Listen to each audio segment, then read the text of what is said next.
I'm here with John Kavanagh, head coach of SBG. Just want to talk about Gunnar Nelson for a bit. You're obviously over in Nottingham with Gunnar and helping him train for the fight. When it came to weigh-in day, the Marcus missed weight. How did you feel about that, or what was running through your mind there? It wasn't a surprise. In fairness to Marcus, he accepted the fight, I think on 2 weeks' notice, maybe, and he was quite heavy since he'd fought about 4 weeks before, and he was badly knocked out. KO. So I knew he wasn't able to spar since then, and he's not a small welterweight, so I guessed he was going to be about 205. It turned out he was 210, and then I figured on 2 weeks' notice, 210, maybe 185.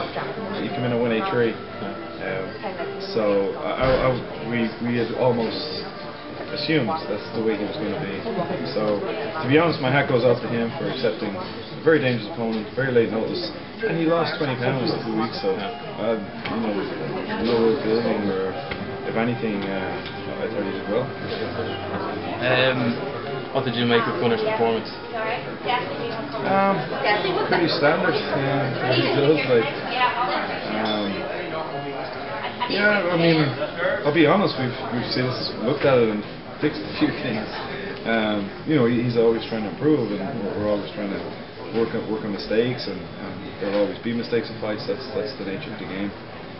But I guess in terms of performance, he wasn't hurt. And it might sound weird to say, but we're also happy that the Marcus wasn't hurt. So neither fighter was really damaged. It was a clean fight, and obviously he got the results that he was looking for. So it was good. The end of it was set alight now when Gunnar made his debut. Everyone was really impressed with his performance. A lot of people mightn't have known who Gunnar was, but now they certainly do. Going around on Twitter, he was being called the next BJ Penn.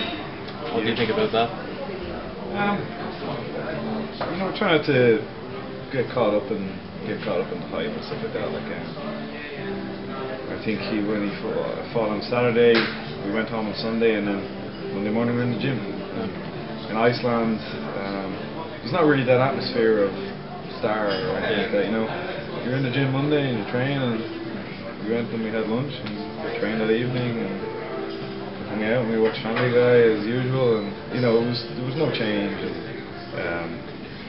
I guess it's just the same as ever.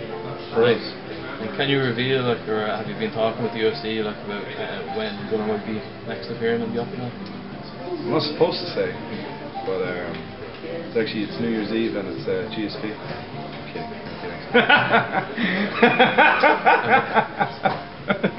Sorry, I've been asked so many times, so I'm trying to come up with a better answer every time. It's John Jones, I call the last guy. No, we genuinely have no idea. I would like to get one in before Christmas, but we genuinely don't know. It's a short answer. One of your other fighters, Ireland's best female fighter, Ashton Bash, was fighting recently in Kansas. Yep. Did you get to watch the fight? I did, yeah. I watched it afterwards. Tough fight. That girl Barb is I've known about her for a while, and then she switched to military camp, so she really took her training to another level. Ash kind of has concentrated a lot on her striking lately. I think she went in and maybe got a little bit too involved in the striking. I would like to see her grapple a little bit more, but I thought she found a good display. We're considering now our next fight. I'm not supposed to say this yet, but our next fight is going to be at a lower weight class. Okay. So I think she might be a little bit small for the 125. She makes it without doing anything. Okay. And then she's fighting these girls that are, I don't quite know how to do it.